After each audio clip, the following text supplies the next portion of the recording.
Muy buenos días a todos.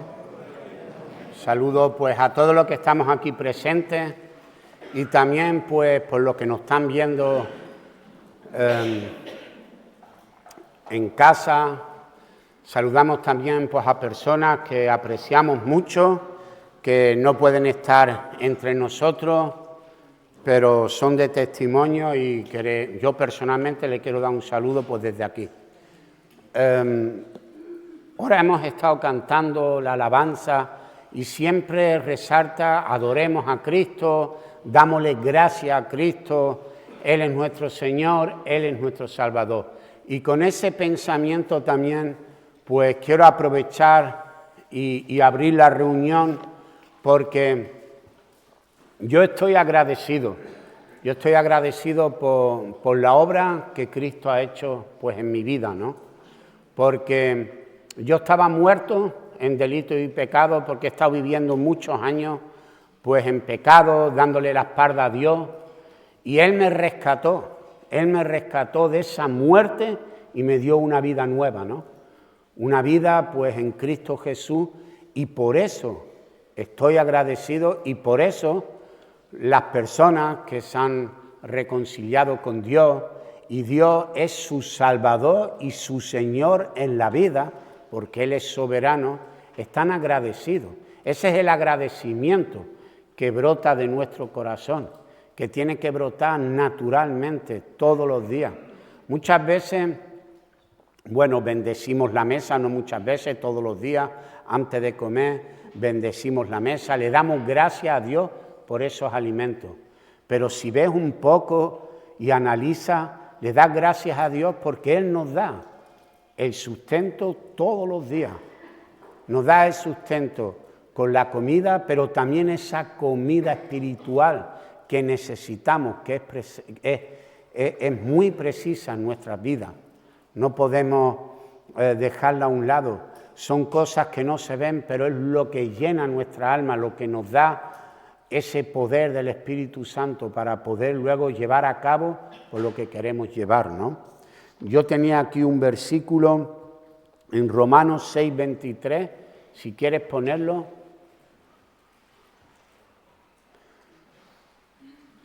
Dice, la paga del pecado es muerte y la dádiva de Dios es vida eterna. Él nos ha rescatado de esa muerte. Él nos ha dado una nueva vida. ¿Cómo no vamos a estar agradecidos por la obra, por lo que Él nos está dando? Día a día, personas a lo mejor que hemos escuchado testimonios que han pasado por una enfermedad y le dan a Dios gracias por ese nuevo día, porque en la enfermedad pues están pasando momentos difíciles y están agradecidos. El poder despertar, el que Dios nos da y nos regala un nuevo día, sin merecerlo. No merecemos nada. ¿Por qué? Porque hemos vivido X años dándole la espalda a Dios. Hemos estado viviendo en pecado. ¿Qué merecemos? No merecemos nada. No podemos exigirle a Dios que nos dé esa nueva vida. Eso Él lo hace por su bondad y por su misericordia. Y por eso también estamos agradecidos.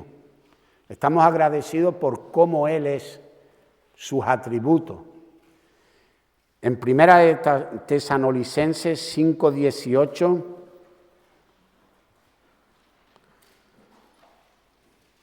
dice, dad gracias en todo, porque esta es la voluntad de Dios para con nosotros, en Cristo Jesús. Le tenemos que dar gracias a Dios por todo. También no hay nada malo. No podemos decir, le damos gracias a Dios por lo bueno y por lo malo. No hay nada malo que Él nos pueda dar. Él no nos da nada malo, pero sí vivimos momentos difíciles para nosotros, para cada uno, porque así aprendemos, así maduramos, así nos fortalecemos en Cristo, así nuestra fe se desarrolla, esa confianza que tenemos cuando estamos pasando momentos difíciles. Y confiamos de que Él es nuestro Señor y lo que Él nos da es lo mejor. y que es su voluntad el tiempo que estamos viviendo. Por eso dice, porque es la voluntad de Dios para cada uno de nosotros. En Colosenses 3:15 nos habla de la paz de Dios que gobierne nuestros corazones. Tenemos que ser y estar agradecidos. Una persona que está agradecida, una persona que Dios ha transformado su corazón, hay paz en su vida. Hay paz porque vive satisfecho, vive conforme, está lleno. Puede venir los días malos, como hemos hablado hace poco, pero solamente pueden ser momentos, situaciones puntuales. Una persona que diga, que piense que Dios ha transformado su vida y siempre está lleno de atribulaciones, solamente hay conflictos en su vida, solamente busca pleito, él piensa que Dios ha hecho la obra, pero ahí no hay ninguna obra. Cuando Dios hace la obra, transforma nuestras vidas y nos llena de gozo, nos llena de alegría y nos llena de paz. Y eso no tengo que ir proclamándolo por ahí, eso se ve. La obra de Dios en nuestras vidas se ve. Lo que Dios hace en nuestra vida se ve.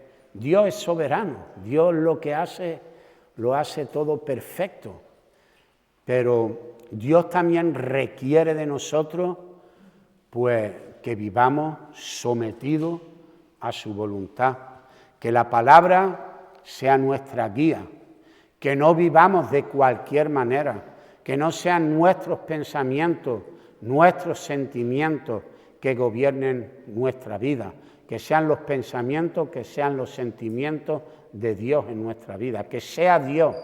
Él es soberano, Él es el que lleva nuestra vida adelante.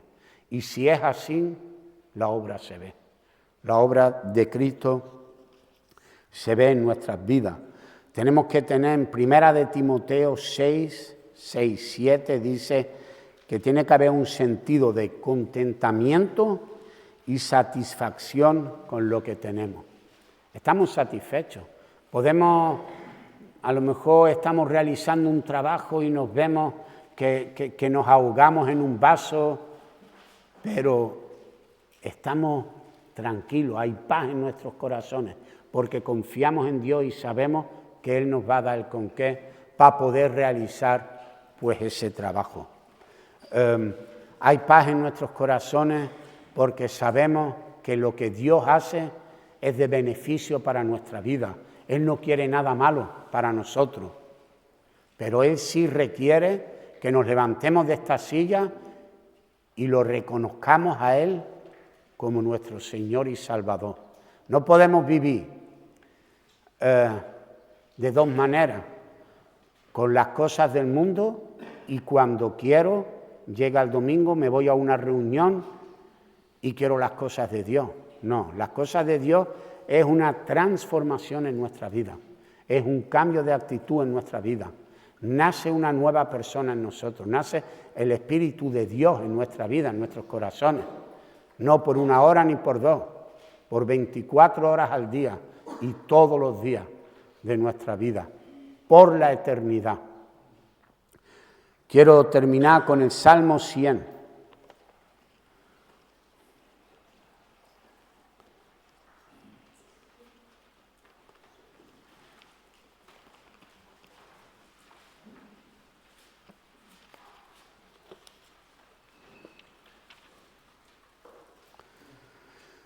Salmos de alabanza. Alabamos, adoramos a Dios porque estamos agradecidos. Estamos agradecidos porque sabemos y tenemos esa certeza que algo ha cambiado en nuestra vida. Yo no soy el mismo de antes, pero no por obra mía, para que yo me gloríe y diga, yo soy algo importante en esta vida, yo tengo capacidad de llevar este trabajo adelante. Yo no necesito ayuda, no. Entonces se enaltece nuestro yo y ¿sabe quién está menguando? Cristo en nuestra vida. Y eso no puede pasar, El que tiene que salir a relieve en nuestra vida es Cristo y nosotros tenemos que menguar. Entonces siempre tenemos que tener en nuestros corazones esa actitud de decir, hago todo esto gracias a Dios. Y si Dios me ha dado capacidades, porque sé trabajar, sé desarrollar bien un trabajo, tengo que ponerlo, debería ponerlo a servicio de Dios. Dios no nos obliga, Dios es caballero. Nosotros elegimos entre el bien y el mal, tan caballero es. Porque yo no puedo obligar a nadie, yo puedo obligar a una persona que lleve una silla a 100 metros, y lo va a hacer, porque vivimos en una comunidad y lo tienes que hacer. Si tu jefe a lo mejor te dice, estamos trabajando, Fernando, tú tienes que hacer esto, yo lo hago, quiera o no quiera. Pero es muy diferente hacerlo con una actitud que sale de un corazón agradecido, que lo hago para Dios. Y ahí no me puedo obligar a nadie, porque ahí solamente me ve Dios y yo, mi corazón, mi intimidad, mi corazón. Y si ha habido un cambio en mi vida, yo lo hago por agradecimiento. El Salmo 100 dice, cantad alegres a Dios, habitantes de toda la tierra, servid a Jehová con alegría, venid ante su presencia con regocijo, reconoced que Jehová es Dios, Él nos hizo y no nosotros a nosotros mismos, pueblo suyo somos y ovejas de su prado. Entrad por sus puertas con acción de gracia, por sus atrios con alabanza. Alabadle, bendecid su nombre, porque Jehová es bueno para siempre, por la eternidad, para siempre. No solamente en el agradecimiento no depende de una circunstancia que estemos viviendo. El agradecimiento es siempre, siempre. Y Él es bueno para siempre. Para siempre es su misericordia y su verdad por todas las generaciones. Entonces, os invito, ¿no? Yo mismo, porque tengo mucha necesidad de Dios y quiero vivir así, agradecido a Él y sometido a Él, a su palabra. No quiero enaltecerme, no quiero que Cristo mengue en mi vida y yo sobresalga. Siempre quiero que yo mengue, Fernando, mi carácter, mis pensamientos, todo lo que soy yo, y que crezca Cristo en mí. Y Dios nos va a bendecir y vamos a poder, si ahora en el tiempo de adoración estamos agradecidos y le clamamos y le pedimos que luego en la predicación nos hable, que una palabra solamente que tenga para cada uno, pero si lo hacemos con esa actitud y con ese corazón, Dios responde. Somos sus hijos y ningún padre quiere algo malo para sus hijos, solamente lo mejor. Pero también los padres disciplinan a los hijos, no los dejan hacer lo que quieren. Y en esos tiempos también tenemos que vivir agradecidos, porque ya somos mayores, no somos Caleb y Noelia pequeñitos, que no. Nosotros somos también sus hijos, pero ya mayores, sabemos lo que hacemos y por eso tenemos que vivir sometidos a su palabra.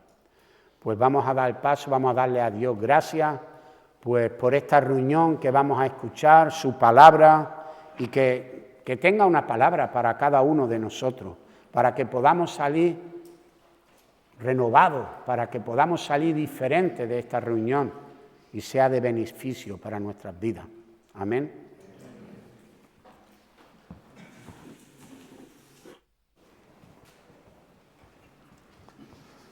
Bueno, buenos días.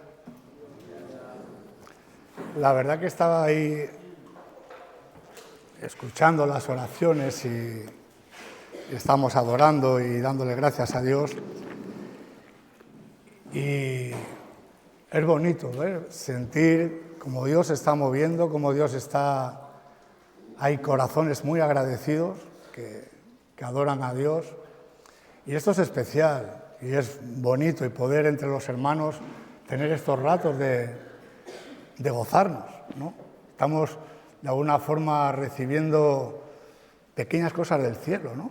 Ahí de lo que vamos a estar viviendo en la eternidad y poderlo disfrutar aquí en la tierra. Y qué bonito sería que pudiésemos participar todos, ¿no?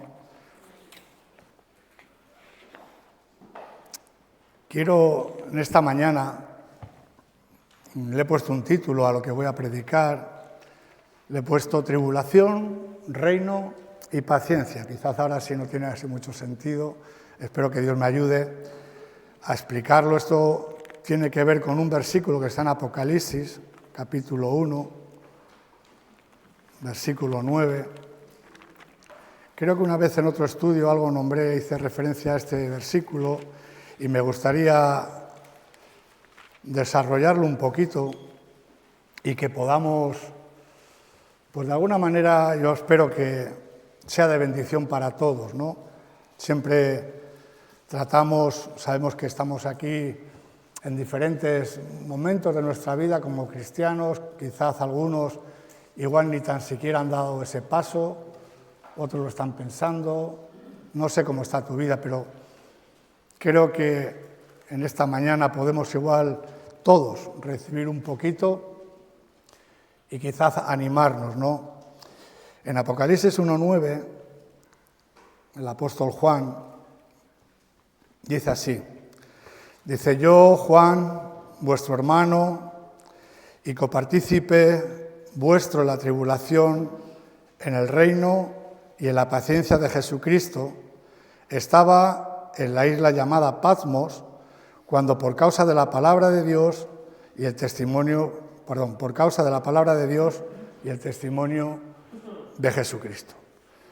Bueno, este versículo, quiero empezar a hablar un poco de Juan, ¿verdad? De este hombre, y los que ya estamos en Cristo podemos igual fijarnos, al igual que nos fijamos en nuestros líderes, nuestros pastores, en las personas que nos predicaron el Evangelio, que nos llegaron a los pies de Cristo con su ejemplo, con su paciencia, y podemos ver también su forma de cómo ellos vivían, cómo se movían, y de alguna forma Dios usó sus vidas para despertar en nosotros un deseo sano, de querer anhelar lo que ellos tenían, porque veíamos que evidentemente había algo diferente que no conocíamos. Yo creo que todos los que estamos aquí, que somos cristianos, en un principio no conocíamos, no vinimos a buscar a Dios, simplemente vinimos porque teníamos una gran necesidad, un gran problema, y de alguna manera queríamos buscar una solución. Cuando nos hablaron del Evangelio y vimos estas personas con su paciencia, cómo nos soportaban, en su forma de vivir, en cómo hacían las cosas, en parte era algo todo nuevo, porque yo personalmente no estaba acostumbrado a ver a personas hacer las cosas como ellos las hacían y cómo ellos respondían ante ciertas situaciones. Yo estaba acostumbrado a hacer las cosas y había visto a mi padre, a mis amigos, en el ambiente, hacer las cosas de una manera diferente. Y era algo nuevo y algo que en el fondo anhelaba. Yo quería hacer lo mismo, ¿no? Y aquí en Juan vemos algo especial. Él dice que estaba en la isla de Patmos, pero no estaba haciendo un crucero por el Mediterráneo. La isla de Patmos era una cárcel donde él estaba por causa de la palabra y del testimonio de Cristo.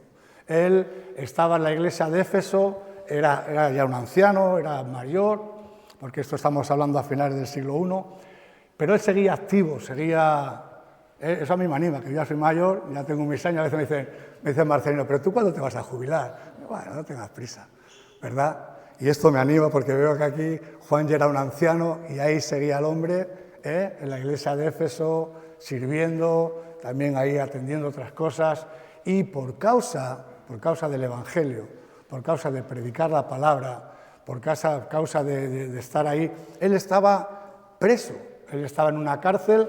Era una isla donde había trabajos forzados, suponemos que Juan ya no porque era mayor, pero él estaba pues, privado de libertad, me imagino que las celdas no serían muy buenas, ni la comida sería muy buena, ni el trato sería muy bueno. O sea que estaba en una situación complicada. Pero fíjate que aún así él se está preocupando de otros creyentes. Él está preocupado de los otros y dice que yo soy copartícipe en vuestra tribulación. Él está preocupado de que otros cristianos estaban pasando también por malos momentos. Él no estaba a veces... yo sé que cuando tenemos un problema, normalmente nos parece que nuestro problema es el más grande. Nos parece que sí, tú, pero yo, mi problema... Pero podemos ver, ¿no?, que aunque a veces estemos en situaciones complicadas, podemos aprender de aquí, de Juan, de nuestros hermanos mayores, de que siempre hay un espacio para también ver las necesidades de otras personas, los momentos difíciles que ellos pasan, ¿no? Y me gustaba también su cercanía, porque él se presenta yo, Juan. En el Evangelio de Juan, él nunca se menciona, él siempre dice el discípulo amado, pero aquí en Apocalipsis claramente dice yo, Juan, pero tampoco se añade ningún título, no dice yo soy el apóstol, yo no. Evidentemente la gente, todo el mundo, con este yo, Juan, todo el mundo sabía quién era Juan. Conocían quién era. Sabía que era el discípulo amado, sabía que había estado con Jesús, conocían claramente, pero al mismo tiempo también dice vuestro hermano, ¿verdad? Este Juan, si os acordáis, cuando leemos la palabra de Dios, es el mismo que junto con su hermano Santiago le habían dicho a Jesús que él quería ponerse uno en el reino, uno a aquel lado, uno al lado de la derecha y otro a la izquierda. Ese era Juan. Y en otro pasaje de la Biblia, cuando iban para Samaria, parece ser que la gente no lo recibió bien porque sabían que iban a Jerusalén, y este Juan y este Santiago, ¿qué dijeron? Dijeron, Señor, ¿quieres que pidamos que caiga fuego del cielo como Elías y los abrase? Y Jesús le dijo, no sabéis. Yo creo que Jesús diría, madre mía, si estaríamos a la casa, diría, madre mía, todavía estamos así. Dice, no sabéis ni de qué espíritu sois, ¿no? Pero este Juan, hijos del trueno, por algo les llamarían así este apodo que les pusieron, hijos del trueno, porque debían ser eran pescadores. Yo, aunque nací en Vizcaya, en Baracaldo, viví tiempo en Casturdiales, que es un pueblo marinero, y tenía amigos marineros, y los marineros es que son de otra pasta, son bruticos, ¿no? Y este Juan era marinero, era un hombre, y su hermano también, ¿verdad? Pero fíjate qué cambio tan especial en la vida de este hombre. Este es hijo del trueno, impetuoso, este hombre, ahora estaba diciendo simplemente, yo, Juan, vuestro hermano. Ya está, simplemente, ¿no? Y preocupado por las preocupaciones de los demás, ¿verdad? En el versículo siguiente no lo he leído, pero él dice que estaba en el día del Señor en el Espíritu, ¿no? Y es bueno que él, antes de empezar, él tuvo luego una revelación del Cristo del Apocalipsis y toda la revelación que tuvo, pero antes empieza así, ¿no? Y qué bueno que él estaba en esta comunión con Dios. Esto es importante. Él, cuando habla en el día del Señor, no se refiere a la venida de Cristo, se refería posiblemente que era como hoy, para nosotros es el día del Señor, y en el Espíritu no es que estaba levitando, sino que estaba, pues como hemos hecho ahora nosotros, en esta comunión con Dios, ¿verdad? Y estaba ahí. Y hablando un poco de lo que es la tribulación, que aquí Juan se acordaba, yo pensaba sobre esto. Mira, la palabra, yo lo voy a decir ya porque, bueno, pero sí el significado en el original, dice que significa presión, estrechez, aflicción, angustia, persecución, atribulación, ¿no? O sea, esto tiene que ver con la tribulación, ¿verdad? Y, bueno, los cristianos, según Juan, la iglesia primitiva, ellos estaban pasando este momento de tribulación y un poco mirando cosas de por qué, cómo podían estar ellos en ese momento. Había algunas causas, ¿no? Los romanos, cuando conquistaban un pueblo, normalmente daban un margen de autonomía, ¿no? Vemos en el tiempo de Jesús que Roma, el Imperio Romano, era había conquistado Jerusalén y ahí estaba Poncio Pilato como gobernador, pero estaba Herodes y había una autonomía. Estaban el Sanedrín con su consejo, con sus leyes, y los romanos permitían cierta autonomía, ¿verdad? Entonces los cristianos al principio no tuvieron mucho problema porque de alguna manera pensaban que era pues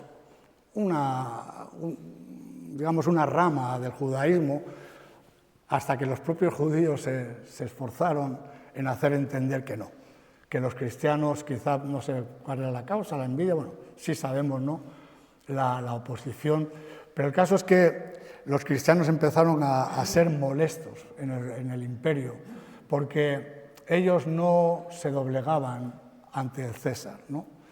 César, al igual que a veces los faraones, eran considerados como semidioses, y algunos de ellos, si lees las historias de los Césares, te puedes echar a temblar, de Nerón, Calígula, que eran gente muy loca, que hacían unas cosas, bueno, no vamos a...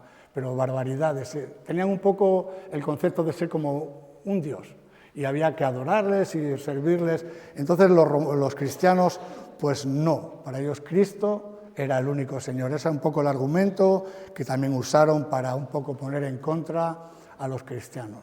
Por otro lado, también los cristianos predicaban que todos los hombres eran iguales ante Dios, y en una sociedad como la romana, que había tanta diferencia de clases sociales, incluso había esclavos, pues hombre, esto un poco era peligroso porque podía, igual ellos pensaban, a ver si va a haber una sublevación, esto de que todos somos iguales y tal, y también era un punto peligroso.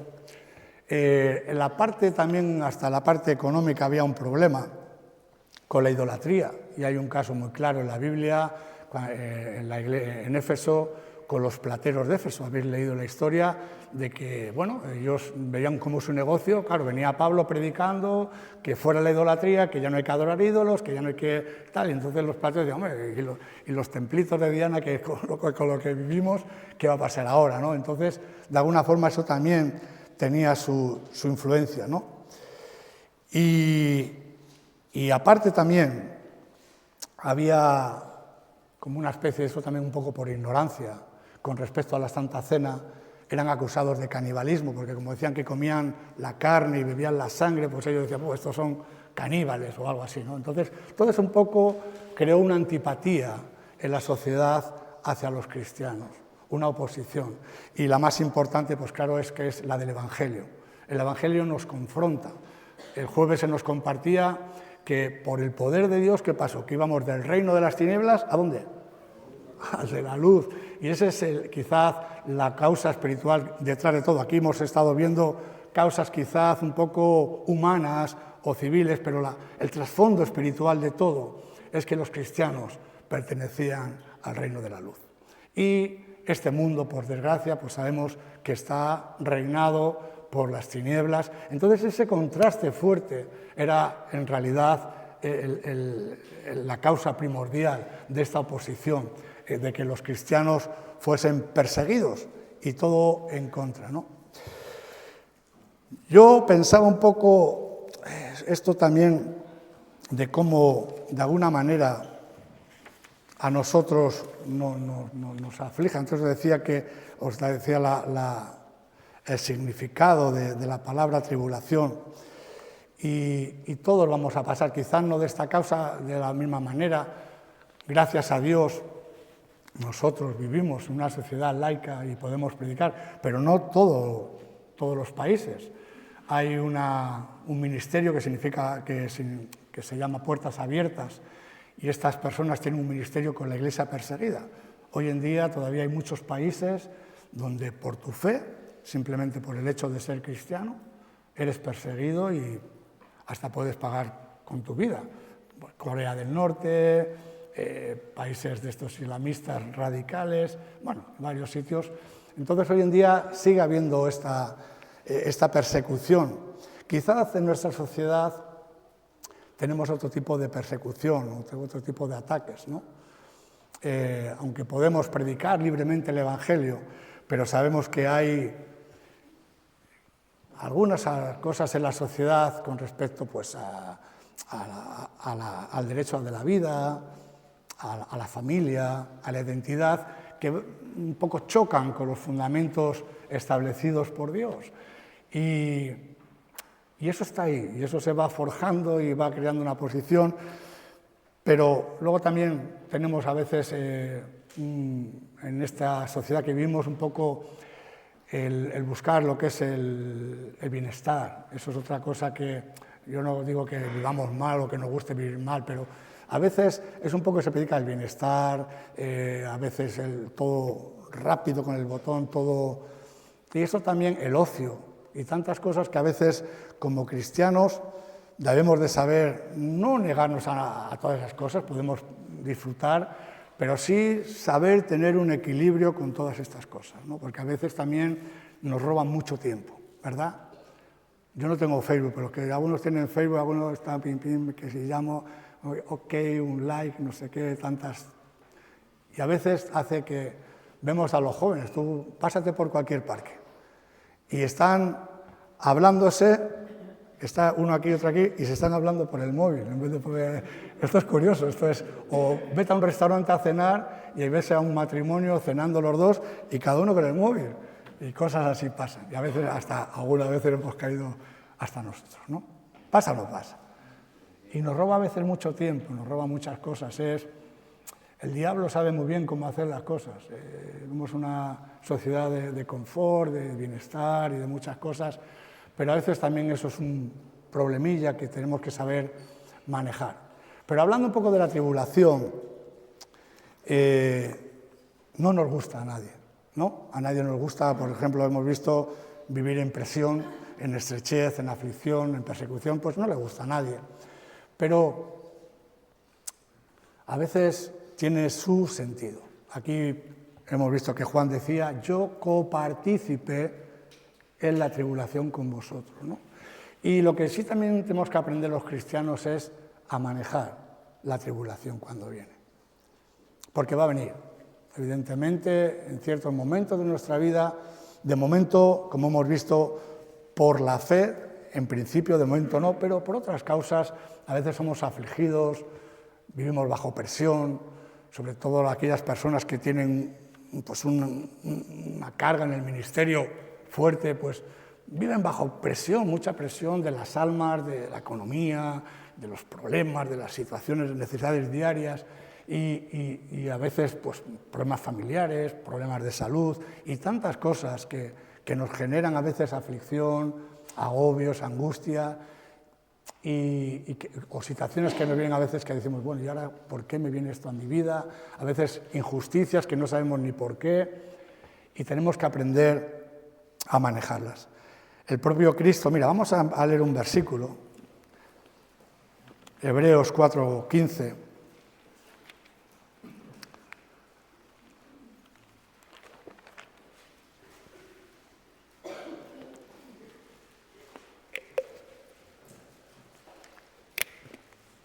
Dice, porque no tenemos un sumo sacerdote que no pueda compadecerse de nuestras debilidades, sino uno que fue tentado según nuestra semejanza, fue tentado en todo según nuestra semejanza, pero sin pecado. Qué bueno, ¿verdad? Cristo también pasó por malos momentos, siendo el Hijo de Dios, siendo Dios mismo. Él fue tentado en todas las cosas, pero sin pecado. Él pasó por situaciones y tiene que ver con lo que os decíamos antes de Juan, ¿no?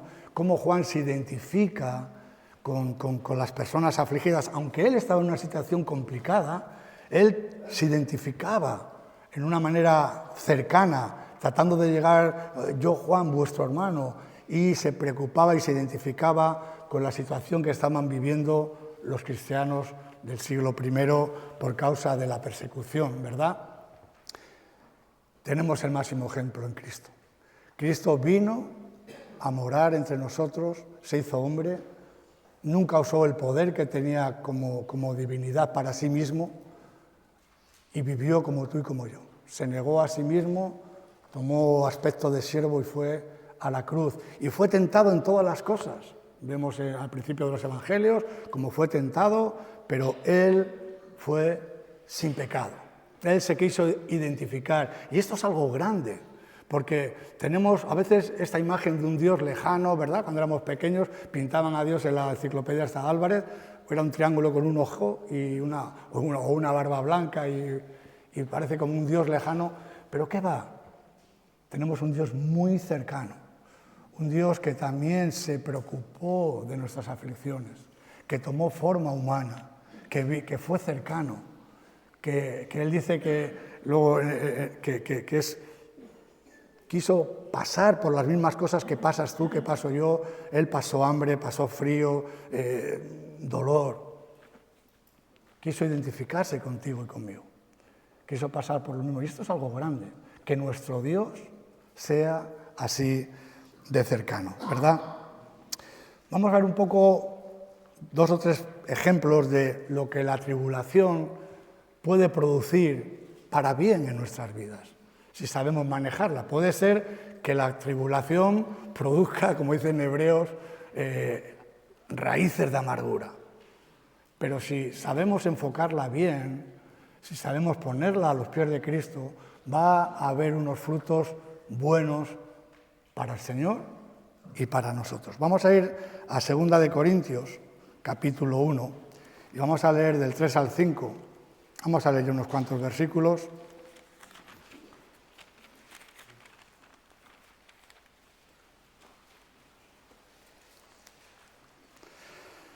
Dice: bendito sea el Dios y Padre de nuestro Señor Jesucristo, Padre de misericordias y Dios de toda consolación, el cual nos consuela en todas nuestras tribulaciones, para que podamos también nosotros consolar a los que están en cualquier tribulación, por medio de la consolación con que nosotros somos consolados por Dios. Porque de la manera que abundan en nosotros las aflicciones de Cristo, así abunda también por el mismo Cristo nuestra consolación. Fíjate, un poco aquí seguimos en el hilo, ¿no? de cómo Juan sentía aun pasando aflicción, él estaba buscando consolar. Hemos visto el mismo ejemplo de Cristo, que siendo Dios vino también y se quiso identificar. Y aquí el apóstol Pablo habla a los Corintios y también nos deja un ejemplo para nosotros, que también nos dice que cuando estamos en tribulación, ¿qué pasa? ¿Quién es el que nos consuela? Dios nos consuela. Dice que ninguna prueba sobrehumana os ha sobrevenido, y tal con la prueba también Dios os dará que la salida. En alguna manera, cuando estamos pasando malos momentos, si sabemos enfocarlo bien, vamos a hallar el consuelo de Dios. Y también, ¿qué va a pasar? Como consecuencia, tú vas a poder también consolar, porque cuando has pasado por una situación complicada, si tú, por ejemplo, has tenido una enfermedad dolorosa y la has superado, cuando haya otra persona con una enfermedad así, ¿qué vas a poder hacer? Podrás consolarle porque sabes cómo se siente. Cuando veas que viene un chico con un síndrome tremendo y que si tú has pasado por eso también puedes comprenderle, puedes ser cercano, puedes identificarte porque tú también has pasado por esa situación, sabes cómo se siente, sabes lo que está pasando y puedes tener también consuelo. Y esto lo podríamos aplicar a tantas y a tantas y a tantas cosas. Dios nos consuela y nosotros somos agentes también de consolación por medio de Dios para otras personas. Y me gusta mucho el versículo 5, dice: porque de la manera que abundan en nosotros las aflicciones de Cristo, así abundan por el mismo Cristo nuestra consolación. Cuando estés afligido, yo sé que es difícil, porque yo he pasado momentos y voy a pasar momentos y pasaré momentos complicados, pero qué bueno es saber en fe que en medio de ese sufrimiento no estás solo. Tienes a tus hermanos. Tienes en primer lugar a Cristo, pero también nos habla de la comunión de los hermanos. Por eso qué bueno que estamos aquí en esta mañana. Por eso yo me gozaba cuando escuchaba oraciones de agradecimiento. Mis hermanos y en este ambiente de adoración y de gratitud, como Fernando nos compartía. Y es bonito y es especial tener una familia. Y esto, qué bueno es, cuando estés pasando un mal momento, saber que Dios tiene consuelo, saber que tienes hermanos a los cuales poder recurrir, poder abrirle tu corazón, poder decir: mira, me está pasando esta situación. Y vas a poder recibir consuelo, ayuda de Dios y de los hermanos. Segunda de Corintios 4, vamos a leer del 16 al 18. Aquí habla del peso de gloria, ¿no? De cuando está hablando de que estamos perseguidos pero no desamparados, derribados pero no destruidos, llevando el cuerpo siempre por todas partes la muerte de Cristo. Y al final, en el 16, que hace poco también pues Marce comentaba algo de esto, dice, por tanto, no desmayamos, antes, aunque este nuestro hombre exterior se va desgastando, el interior, no obstante, se renueva de día en día. Porque esta leve tribulación momentánea produce en nosotros un cada vez más excelente y eterno peso de gloria. No mirando nosotros las cosas que se ven, sino las que no se ven. Pues las cosas que se ven son temporales, pero las que no se ven son eternas. Aquí Pablo está hablando un poco, pues eso, cuando los problemas diarios que vamos viviendo, dice, pues estamos angustiados, en apuros, pero no desesperados. Siempre hay un consuelo de parte de Dios. Siempre estamos ahí y por fuera, pues nuestro cuerpo se va desgastando.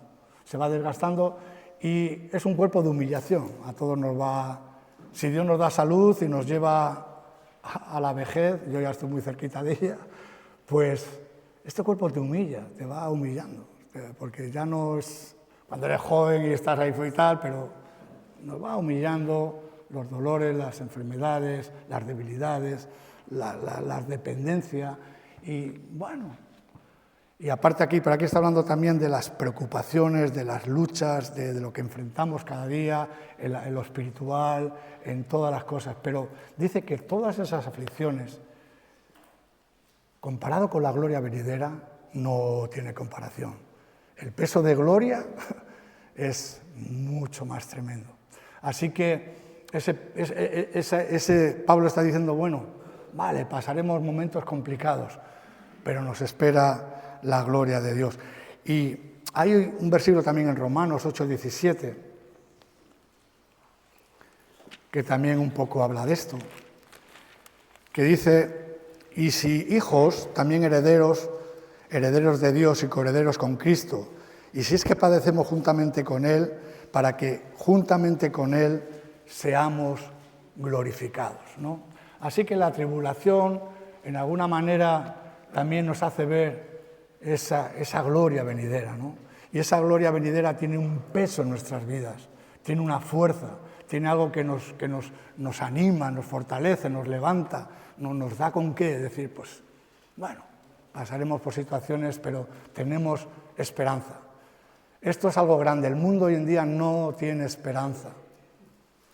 Yo ya veía un programa que en parte me alegraba y en parte, me alegraba la parte de que ojalá todo crea inquietud en los jóvenes de una manera sana, ¿no? Yo suelo orar mucho por los jóvenes porque ellos son los que tendrán que tomar el relevo, la gente joven, cristiana, que Dios los ayude, los fortalezca, les anime, y qué bueno que en Reto hay este ministerio también con los jóvenes, prepararlos. Ojalá yo de joven hubiese tenido esa oportunidad, ¿verdad?, para poder seguir adelante, ¿no? Y qué bueno esto de que hay esperanza, ¿no? Porque en este mundo, como os digo, no hay esperanza. Yo otro día le veía un programa y decía que era una organización que era católica, no era cristiana, sabía esto desde la Sexta, pero lo que sí me llamaba la atención, que decían que a través de la música cristiana había una asociación y tal, y que muchos jóvenes estaban acercándose al Evangelio. Y escuchaba también el otro día en la radio cristiana que un hombre había ido a una iglesia anglicana en Inglaterra, y que es una iglesia muy tradicional, de gente mayor, y se había quedado asombrado de la cantidad de jóvenes que había. Dios se está moviendo, porque en la sociedad no hay mucha esperanza. La gente joven no tiene esperanza de comprarse un piso, una vivienda, de formar una familia, de cosas tan básicas que tuvieron nuestros padres, que hoy en día parece que son como un sueño. Y eso trae desesperanza a la gente. Y cuando hay desesperanza y hay inquietud, la gente busca. Y cuando busca, ¿qué pasa? El que busca, ¿qué? Encuentra. Ojalá todo esto sirva para que Dios levante una generación joven, fuerte, con inquietudes, con incertidumbre, ¿verdad? Porque este mundo no tiene esperanza, pero nosotros, los hijos de Dios, sí tenemos esperanza. Y esa esperanza nos habla de la gloria venidera y eso tiene un peso grande en nuestras vidas, que nos fortalece, nos anima y nos ayuda a seguir adelante. Estamos viendo un poco estas cosas que produce la tribulación y cuando queremos huir de ella, a veces no es bueno. Tenemos que ser valientes y seguir adelante. Mira, vamos a hacer una especie de paréntesis. Vamos a ir a Jeremías 15. Vamos a leer una parte, porque quiero ilustrar de alguna manera lo que pasa cuando quizás huimos de la aflicción. En Jeremías tenemos un ejemplo bastante importante. Este hombre, la verdad, que fue un hombre usado por Dios, un gran hombre de Dios, pero que no tuvo una vida fácil. Estuvo perseguido, se vio solo ante el pueblo, llevando mensajes durísimos, durísimos que les decía, mira, que os tenéis que rendir a Babilonia. Y, pero ¿cómo, qué estás diciendo? Este está zumbado, no, que el templo se va. Y la gente no podía entender el mensaje que Dios le daba a Jeremías para decirle al pueblo. Y eso no lo hizo tener muchos amigos, todo lo contrario, le metieron en una fosa, estuvo en la cárcel. Bueno, el hombre no tuvo una vida fácil y aquí Dios le da un mensaje a decir, en Jeremías 15, vamos a ver del 19 en adelante, al 21 dice, por tanto, así dijo Jehová, si te convirtieres, yo te restauraré y delante de mí estarás, y si entresacares lo precioso de lo vil, serás como mi boca.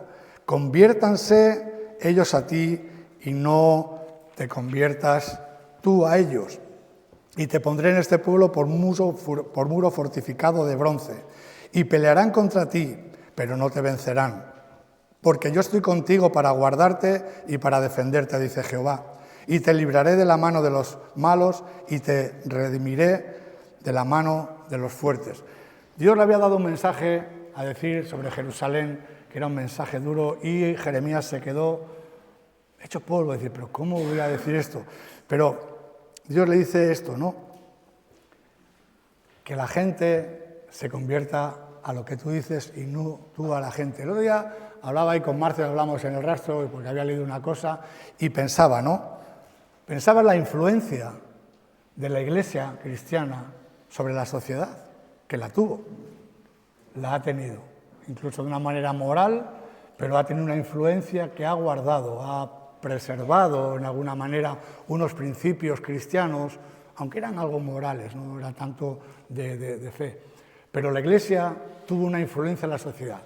Pero está la otra cara, la influencia que la sociedad a veces tiene sobre la Iglesia. Eso sería un tema importante a veces también, a tratar las dos caras de la moneda. La influencia que puede tener la Iglesia en la sociedad, pero también a veces la influencia que la sociedad tiene en la Iglesia. Y cuando esto es como una carrera y una lucha espiritual entre el espíritu y la carne. Y aquí, en este asunto, pues cuando vence un poco la sociedad, el pensamiento humano, las ideas humanas y se infiltran en la Iglesia y traen a veces un poco bueno, pues como antes decía en una oración que escuchaba, si te sientes satisfecho, no vas a buscar. Si tienes hambre, el que tiene hambre busca, ¿verdad? Si tú estás lleno, pues no vas a buscar. Y a veces tener esta sensación de bienestar, de que aquí todo está bien y tal, crea un poco conformismo.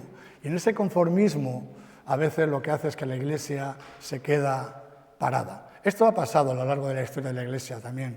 Ha habido tiempos de oscurantismo, ha habido tiempos de parar, ha habido avivamientos, y todo es un arriba y un abajo, y nosotros tenemos que estar ahí también pendientes, mirando nuestra vida en lo personal y también en la Iglesia, tratando de que, como hemos visto, tener una Iglesia viva, ¿verdad? Que nos podamos gozar en la adoración, en la oración, en la gratitud, ¿verdad? Hay un caso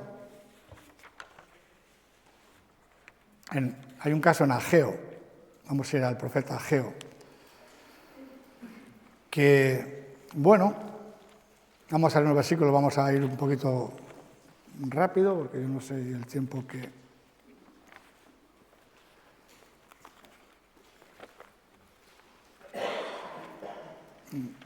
Ageo capítulo 1.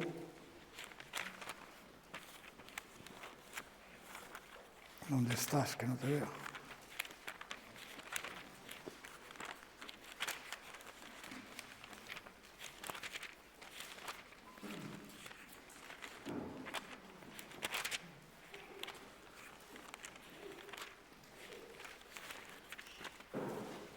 Vaya. Parece que mi Biblia se ha ido, no está Ageo.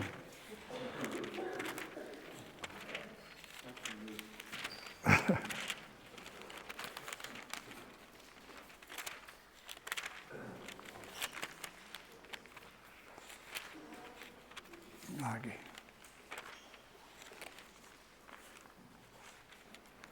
¿Será posible? Aquí estás, hijo. Estás escondidito, eres pequeño. Bueno, vamos a leer del 2 al 6. Dice, así ha hablado Jehová de los ejércitos diciendo, este pueblo dice, no ha llegado aún el tiempo de la casa de Jehová sea reedificada. Entonces vino palabra de Jehová por medio del profeta Ageo diciendo, ¿es para vosotros tiempo, para vosotros, de habitar en vuestras casas artesonadas y esta casa está desierta? Pues así ha dicho Jehová de los ejércitos, meditad sobre vuestros caminos, sembráis mucho y recogéis poco, coméis y no os saciáis, bebéis y no quedéis satisfechos, os vestís y no os calentáis. Y el que trabaja jornal recibe su jornal en saco roto. Bueno, para entender un poco esta parte, habría que leer el libro de Esdras, y no vamos a meternos ahí, pero simplemente había un decreto del rey que paró la obra porque algunas personas empezaron a atacar, no querían ni que el templo fuese reedificado, ni la ciudad de Jerusalén fuese los muros, y hubo mucha oposición, hubo una gran tribulación, hubo ahí un momento complicado. Y movieron estas personas los hilos y consiguieron que un rey diese la orden de parar la obra. Y la obra estuvo parada entre 15 y 16 años. ¿Y sabes qué pasa cuando no estamos moviendo nuestra fe, cuando no estamos en la lucha, cuando no estamos ahí en la batalla, cuando nos conformamos? ¿Sabes lo que pasa? Que cada uno mira por lo suyo propio, ¿no? Como decía aquel, dice, aquí cada uno va a lo suyo, menos yo, que voy a lo mío. Pues esto es igual. Ahí lo que pasó es que cada uno iba a lo suyo, empezaron a mirar que sus propias casas, y la obra del Señor quedó totalmente paralizada. Y podían ampararse, no, es que este rey ha dicho que no podemos hacer nada, ¿verdad? Podemos buscar excusas a veces, no, es que no se puede, no, es que tal, podemos buscar muchas excusas, pero vamos a leer en Isaías lo que Dios dice, y a mí es un pasaje que me llamó mucho la atención, porque Isaías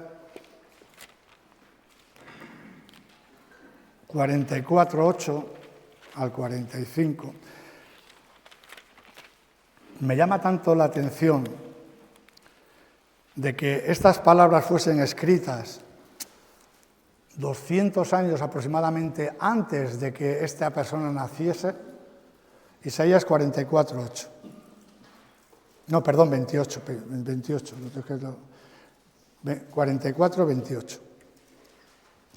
Estas palabras fueron escritas por Isaías 200 años aproximadamente antes que esta persona naciese.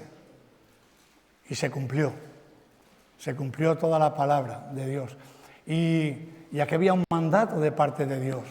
Por encima de los hombres, por encima de lo que este rey ordenó que parase la obra anterior, había una palabra de parte de Dios, había un mandato de parte de Dios.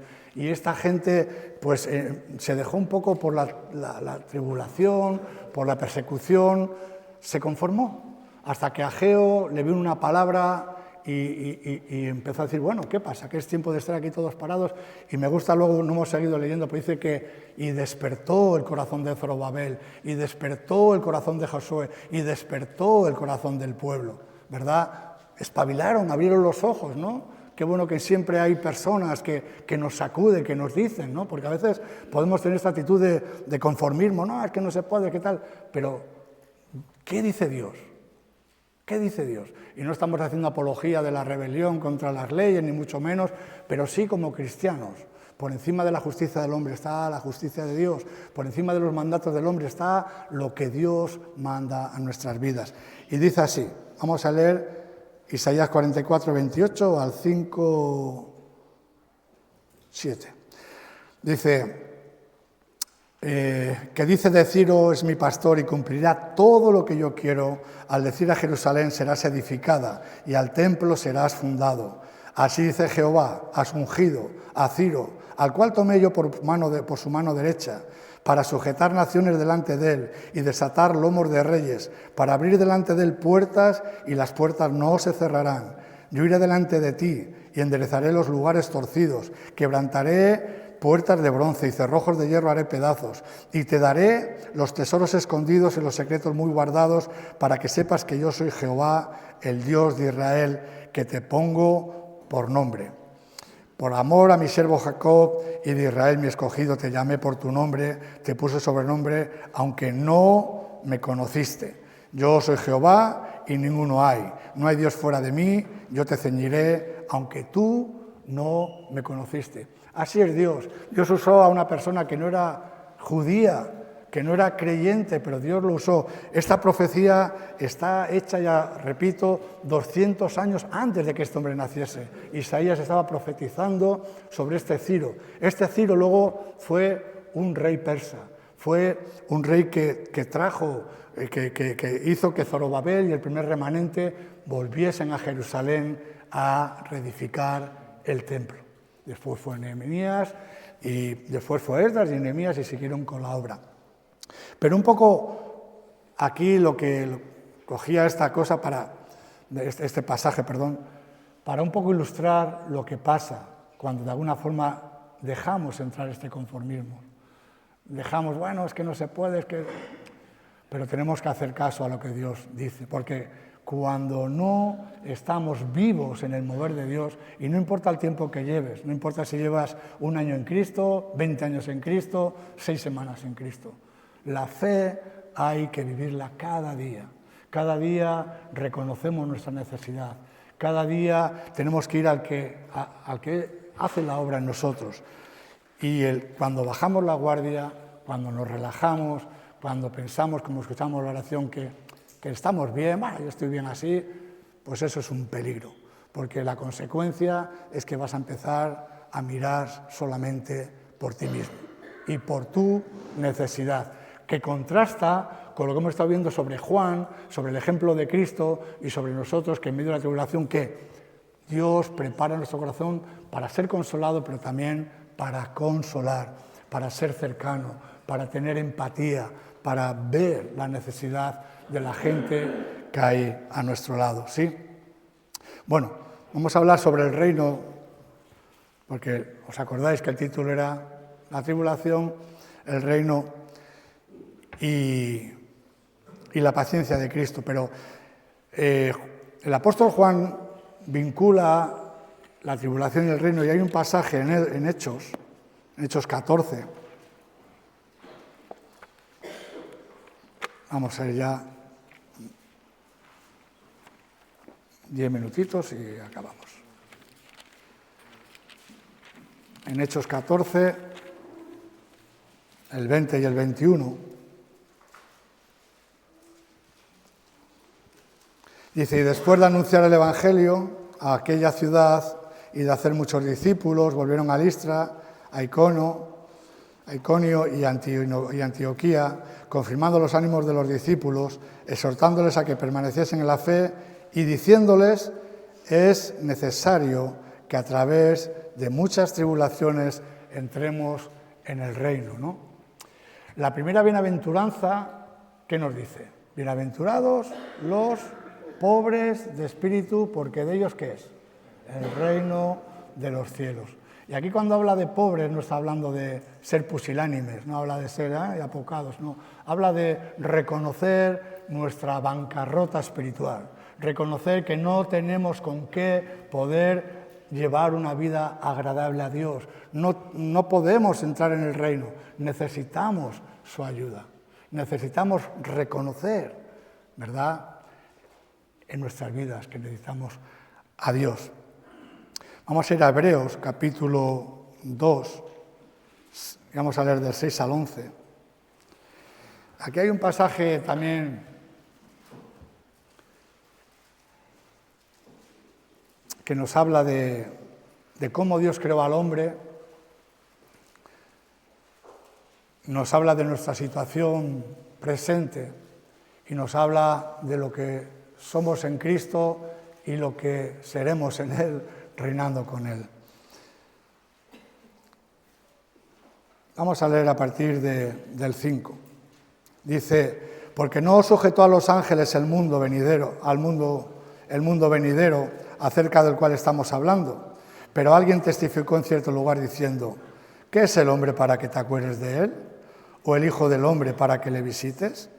Le hiciste un poco menor que los ángeles, le coronaste de gloria y de honra, y le pusiste sobre las obras de tus manos.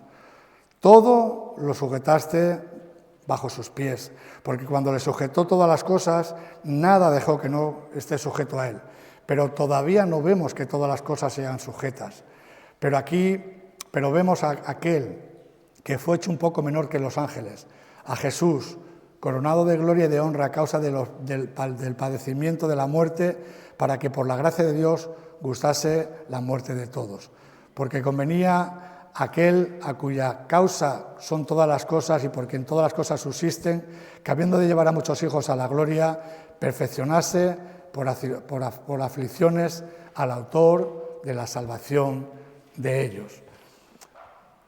Hay una parte que dice al principio sobre los ángeles, que nosotros en nuestra condición humana evidentemente estamos por debajo a los ángeles en este momento, ¿verdad? Pero en cambio dice que no sujetó a los ángeles conforme al mundo venidero, pero a nosotros sí, nosotros con Cristo reinaremos. Hace poco también se nos compartía que los ángeles no pueden disfrutar de cosas que disfrutamos nosotros, porque ellos viven de otra manera, ¿verdad? Y nosotros hemos sido llamados a reinar con Cristo en el reino.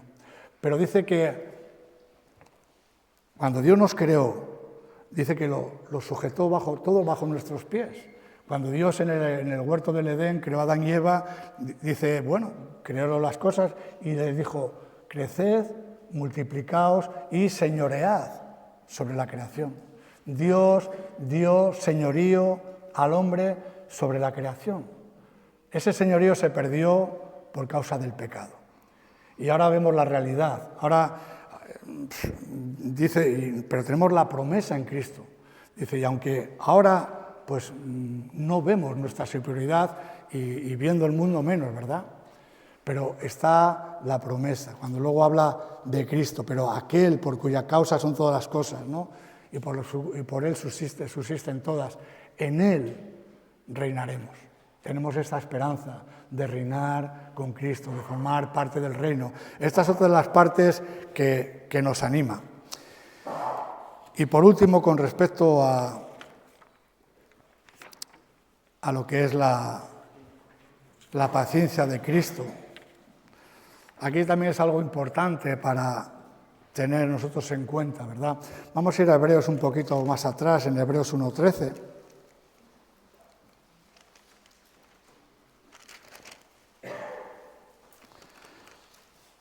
Aquí habla del Salmo 110, creo que es.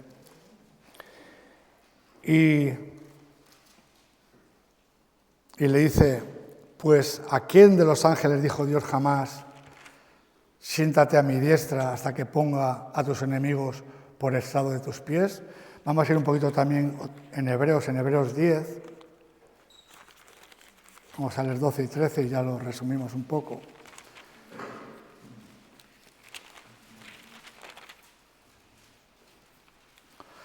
Dice, pero Cristo, habiendo ofrecido una vez para siempre un solo sacrificio por los pecados, se ha sentado a la diestra de Dios, de ahí en adelante, esperando hasta que sus enemigos sean puestos por estrado de sus pies.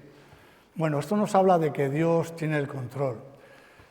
¿Te imaginas el corazón de Dios a veces viendo cómo está el mundo en su maldad, en su locura, en las cosas que el hombre comete cada día, que hasta nosotros humanamente a veces se nos da un vuelco la cabeza escuchando las cosas que escuchamos? Y somos humanos y somos a veces con una naturaleza caída y podemos tener esta capacidad. ¿Te imaginas el corazón de Dios? Dios podría, porque tú y yo a veces ante situaciones somos impotentes, no podemos hacer mucha cosa, a veces no vamos a cambiar gran cosa, pero Dios sí. Dios creó el mundo.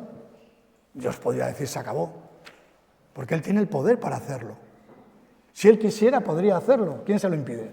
¿Tú o yo? ¿O quién se lo va a impedir? Él es Dios. Podría decir se acabó, pero no lo hace. Esto nos habla de la paciencia de Cristo. Tiene que cumplirse todos los tiempos. Y yo entiendo,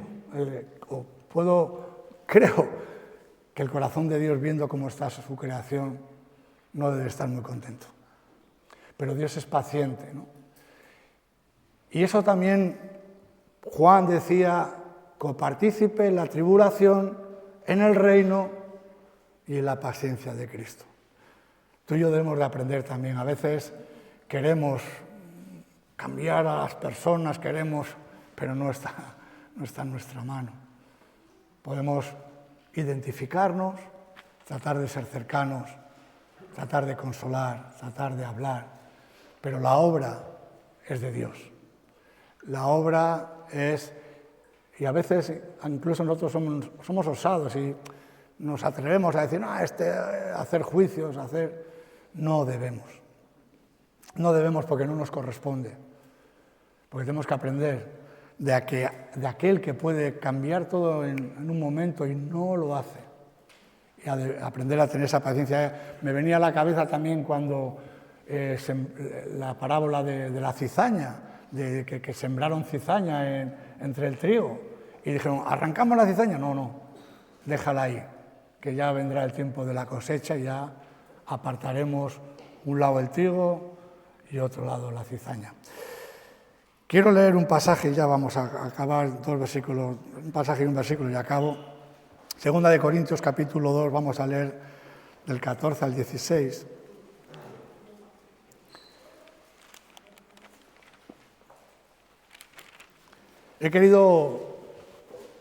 Hemos estado hablando de, quizás más hasta ahora, pues para los que ya somos creyentes y estamos en Cristo y poder canalizar la tribulación, poder manejarla y poder un poco, cuando veamos que pasan esas cosas, ver que detrás de todo hay consuelo para nosotros y que podemos ser usados y tiene un fruto en nuestras vidas. Pero también he querido dejar una parte para aquellas personas que quizá todavía hoy pues no están en Cristo. Ojalá todos estaríamos en Cristo, pero igual hay alguno aquí que todavía no ha tomado esa decisión. Y hay una alegoría que Pablo utiliza aquí en 2 de Corintios capítulo 12, cuando habla de triunfantes en Cristo. Vamos a leerlo del 14 al 16. Dice, mas a Dios gracias, el cual nos lleva siempre en triunfo en Cristo Jesús y por medio de nosotros manifiesta en todo lugar el olor de su conocimiento. Porque para Dios somos olor grato de Cristo en los que se salvan y en los que se pierden. A estos, ciertamente, olor de muerte para muerte, y a aquellos, olor de vida para vida. Y para estas cosas, ¿quién es suficiente? Otra versión dice, ¿quién está capacitado? ¿O quién es competente? O otra versión dice, ¿quién es la persona adecuada para semejante tarea? Bueno, aquí Pablo usa una alegoría y tiene que ver como cuando el Imperio Romano, cuando hacía sus conquistas y venían los generales y parece ser que entraban en Roma y quemaban incienso, quemaban tanto incienso que a veces hasta se creaba como una especie de nube, imagínate una nube de incienso aromático que huele mucho y los desfiles pues duraban a veces casi todo el día porque traían a veces, se veían de países exóticos, traían animales, traían cosas y la gente pues ahí aplaudiendo y todo esto, ¿no? Y había ese olor, para algunos era un olor de ¿qué? De victoria, de triunfo, de alegría. Pero en ese grupo también había otro grupo, que eran los cautivos, los que venían y muchos de ellos irían al Coliseo a morir ahí con los leones, otros serían vendidos como esclavos y para ellos ese olor no era de triunfo, ese olor era de esclavitud y en algunos casos de muerte. Y este es el ejemplo que pone Pablo y ojalá todos los que estemos aquí en esta mañana, el Evangelio sea un olor grato, un olor de entender que Cristo nos lleva de triunfo en triunfo, ¿verdad? Que no haya nadie, que el olor del Evangelio sea pues, un olor de esclavitud o de muerte. Y si es así, que puedas esta mañana meditar en ello y tomar una decisión en tu vida, que puedas decir, bueno, ¿cómo está mi vida? Mi vida, ¿cómo está? Porque el Evangelio nos confronta a todos, nos hace ver nuestra realidad. Y entonces nosotros tomamos una decisión. Si queremos ser de los que estamos yendo de triunfo en triunfo y es un olor grato, la palabra de Dios antes también en el coro cuando estábamos orando, oraban, queremos que esto suba un olor grato, que suba delante de tu trono, ¿verdad? Que el Evangelio sea un olor grato en nuestras vidas, de vida, de triunfo, aun en medio de las dificultades podamos tener eso, que no sea un olor de muerte y de esclavitud, ¿sí? Ojalá que no, tú decides, ojalá podamos dar ese paso. Y para acabar hay un versículo que es una invitación, un poco antes cuando dice, ¿y quién es suficiente? Como hablamos antes, ninguno de nosotros. La obra es de Dios.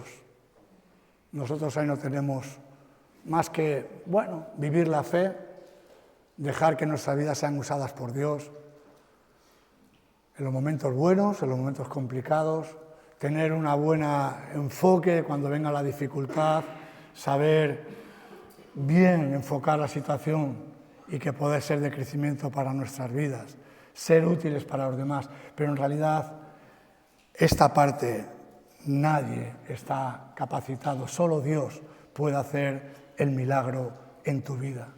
Solamente Él puede poner en tu corazón el arrepentimiento. Que podamos orar y que Dios conceda la gracia de que te puedas arrepentir si hasta el día de hoy no te has arrepentido. Que Dios, el Espíritu Santo, pueda derramar esa gracia y puedas clamar y volverte a Dios con todo tu corazón. Que pueda ser ese Evangelio un olor grato que te lleve de victoria en victoria. Ya para acabar en Segunda de Pedro, y que así ya acabo, Segunda de Pedro capítulo 3, versículo 9, cuando le decían a Pedro, bueno, ¿qué pasa? ¿Qué pasa con tu Dios? ¿Se está alargando la espera o qué está pasando? Pedro les contestaba, el Señor no retarda su promesa, según algunos tienen por tardanza, sino que es paciente para con todos, para con nosotros, no queriendo que ninguno perezca, sino que todos procedan al arrepentimiento. Esta es la paciencia de Cristo. Esta es la paciencia de Cristo. Él no se retarda. Él te ama. Simplemente te ama. Él quiere que te vuelvas a Él. Él quiere perdonarte. Él quiere llevarte de victoria en victoria. Él quiere ayudarte en los momentos complicados. Él quiere darte esperanza. Él quiere que tengas en tu vida un peso de gloria, de saber que vas a habitar con Él en el cielo por la eternidad. Esto de verdad cambia, muda tu vida por completo. Y esta es la obra que Dios quiere hacer en cada uno de nosotros. Y ahí está la invitación. Amén. Pues gracias, Padre Santo, que eres bueno, Señor, que nos amas tanto, Señor. Oh Cristo, en esta mañana hemos alabado tu nombre, Señor. Te hemos dado gracias en gratitud, Señor. Los hermanos han mostrado su gratitud en adoración, en oración, Señor, y hemos visto cómo tú te mueves, Señor. Queremos seguir en este espíritu, Señor, creyendo que tú quieres hacer una obra en nosotros, Señor. Gracias por los que ya te hemos aceptado y estamos en ti, Señor. Sigue tú haciendo la obra, persigue tú perfeccionándola, Dios mío. Ayúdanos cuando estemos en los momentos complicados, en los momentos difíciles, que podamos levantar nuestros ojos al cielo y que podamos, Señor, ver este peso de gloria, Señor, ver que estas tribulaciones pasajeras, estas aflicciones momentáneas, no tienen comparación con la gloria que nos espera contigo en el cielo, Señor. Y que ya en esta tierra tú traes consuelo a nuestras vidas. Nos ha dado el Espíritu Santo, el Consolador, que está con nosotros cada día, en todo momento, trayendo consuelo, trayendo vida, hablándonos. Gracias también por mis hermanos, por la iglesia que tú también has puesto, Señor, donde podemos unos a otros consolarnos, aconsejarnos, enseñarnos, soportarnos, Dios. Gracias por tu iglesia preciosa, Dios mío. Y oramos por aquellos que todavía no han dado ese paso adelante, Dios mío. Que ellos puedan ver tu paciencia, como tú soportas a veces nuestras necedades, nuestras rebeldías, nuestras cabezonerías, tú las soportas, porque tu deseo es que nos volvamos a ti, que nos salvemos, Señor. Espíritu Santo, en esta mañana puedas hablar a los corazones, Señor Jesús. Puedas moverte con libertad, Señor. Oh Padre, te lo pedimos todo en el nombre de Jesús, Señor. Amén.